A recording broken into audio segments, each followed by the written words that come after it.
They say war ends when the soldier comes home, but for me, the battlefield simply changed its shape. My enemy wasn't armed with guns or grenades. She carried a clipboard, a fake smile, and the belief that her rules stood taller than the law itself. And at the heart of this new war stood Maverick, my golden retriever, my shield, and my lifeline. When I first moved into Sunnyside Estates, it wasn't exactly my dream home. The houses were neat, the lawns manicured, and the neighborhood rules stricter than a military manual. Still, the location was perfect for my commute, and the winding trails that curved behind the houses seemed made for Maverick, my golden retriever service dog. Maverick wasn't just any dog. After my military service overseas and the PTSD that followed me home like a shadow, he became my anchor. He was trained to sense when I was heading toward an episode, guiding me back to calm with quiet loyalty. Always in his vest, always obedient, Maverick was more than a companion, he was my lifeline. That's why I never thought I'd need to quote federal law to my new HOA president. The first time I met Karen Whitfield, she arrived like a storm cloud. Clipboard in hand, scowl etched into her face, she introduced herself with the stiff pride of someone used to being feared. Her eyes flicked to Maverick, who sat perfectly still beside me, then narrowed. "I don't believe I approved a dog in this community," she said flatly. I explained politely that Maverick was a service dog, not a pet, and therefore exempt from restrictions under the Americans with Disabilities Act. Her lips curled into a frown. "People always find loopholes," she muttered, striding away. That should have been my warning. Within weeks, notices began piling up. My grass was a quarter-inch too tall. My mailbox was the wrong shade black. My garbage had been visible for 45 minutes too long. After pickup, each notice carried Karen's elaborate signature, ending with a smiley face that looked more sinister than cheerful. I complied with every demand, not wanting to make waves, but I knew this was only the beginning. Then came the HOA meeting. Karen, seated like a queen at the head of the table, proposed a new rule. All animals, including service animals, must be registered with the board and wear HOA-approved identification. I raised my hand and calmly pointed out that this conflicted with federal law. Karen cut me off mid-sentence. "Federal laws don't override community standards," she snapped. Several neighbors shifted uncomfortably but kept silent. After the meeting, Karen leaned close to me, her breath sharp with coffee. "If you want to be difficult," she whispered, "I can be difficult too." I didn't realize how far she was willing to go. One quiet Saturday morning, I sat on my porch with Maverick lying peacefully at my feet. The paper rustled in my hands until a shadow fell across the lawn. Karen stood there, khaki shorts, polo shirt, and a spray bottle gripped in her hand like a weapon. "Your dog is violating the new ordinance," she announced loudly, "by not having proper HOA identification." I reminded her again that Maverick was a service dog and protected under federal law. The rule hadn't even been enacted yet. Her face turned red. "I'm tired of you military types thinking you're above the rules," she spat. "If you won't comply, I'll handle this myself." Before I could react, she lifted the spray bottle and blasted Maverick in the face. He yelped, stumbling back, paws scraping at his eyes. I was on my feet in an instant, fury boiling in my veins but my training holding me steady. "What's in the bottle?" I demanded. "Just vinegar and water," she smirked. "It won't hurt him. Maybe now he'll learn to respect authority." I scooped Maverick inside, rinsed his eyes, and checked him carefully. He was shaken but unharmed. My hands trembled as I dialed. I reported the assault on my service animal, making sure to emphasize that interfering with a service dog was a federal crime. Within 20 minutes, 2 officers arrived. I showed them Maverick's certification, explained everything, and pointed to Karen's house. One officer took my statement while the other confronted her. From my window, I watched her gesturing wildly, outrage written across her face, but the officers weren't swayed. When they returned, they confirmed what I already knew.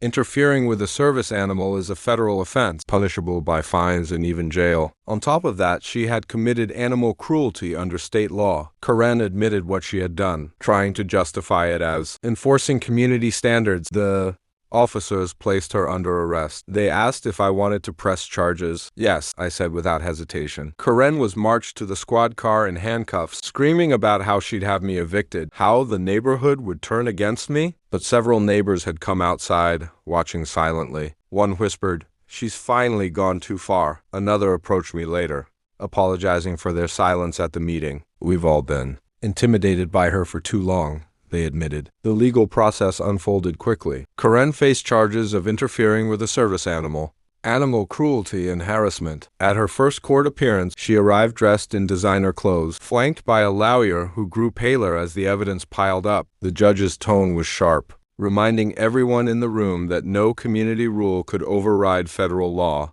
especially when it came to disability rights. Meanwhile, the HOA called an emergency meeting. For the first time, nearly every homeowner showed up. The vice president called for a vote of no confidence. "Her reckless actions have exposed us all to legal liability," he said. The vote was unanimous. Karen was stripped of her title that very night. When her criminal case concluded, she accepted a plea deal to avoid a harsher sentence. The judge sentenced her to 30 days in county jail, a $5,000 fine, 200 hours of community service at an animal shelter, and mandatory education classes on disability rights. Karen's face cycled through disbelief, fury, and finally, reluctant acceptance. "But I was just enforcing the rules," she protested weakly. The judge leaned forward. "The most important rule, Miss Whitfield, is respect for the law of the land, especially the laws that protect service animals and the people who depend on them." As bailiffs led her away, our eyes met. Gone was the smug superiority she once carried. In its place was the hollow look of someone who had finally hit a wall she couldn't climb. Her lips moved. "This isn't over," but I knew it was. Beside me, Maverick sat tall, calm and dignified, the perfect image of a professional service dog. I reached down to scratch behind his ears. He leaned into my hand, steady and loyal as ever. That day, as Maverick leaned into my hand, I understood something profound. Battles aren't always about victory or defeat. Sometimes they're about drawing a line that no tyrant, not even an HOA president, can cross. Karen lost her crown, but I gained something far greater. The proof that courage, loyalty, and the law will always outlast arrogance. And with Maverick by my side, I knew every storm could be faced and survived.